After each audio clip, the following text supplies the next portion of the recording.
Hello everyone, myself Dr. P.V. Reddy, Senior Licensed Psychologist.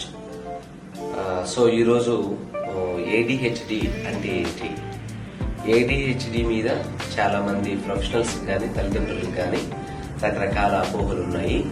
కానీ అలా అపోహపడాల్సినటువంటి అవసరం అయితే లేదు. ADHD అనేటువంటిది కామన్ గా ఉండేటువంటి చైల్డ్హుడ్ డిజార్డర్. 1 నుంచి 20 మంది స్కూల్కి వెళ్లేటువంటి విద్యార్థులలో దాదాపుగా ప్రతి నలుగురు కూడా ఈ సమస్యతో ఇబ్బంది పడుతున్నారు. సో ఇందులో ప్రధానంగా ఏముంటది అని అంటే ఇన్ అటెన్షన్ అనేటువంటిది ఉంటుంది, హైపర్ యాక్టివిటీ అనేటువంటిది ఉంటుంది, ఇంపల్సిటివిటీ అనేటువంటిది. అంటే ఏకాగ్రత నిలుపలేదు, అతి చర్యలు అనేటువంటివి ఉంటాయి, అనుకున్నది మీద ఫోకస్ పెట్టలేదు, అలాగే ఒక చోట కుదురుగా అనేటువంటిది ఉండదు. ఇలాంటి సమస్యలు కనుక గుర్తించినట్లయితే మీరు మా మైండ్ కేర్ సెంటర్ ని సంప్రదించండి.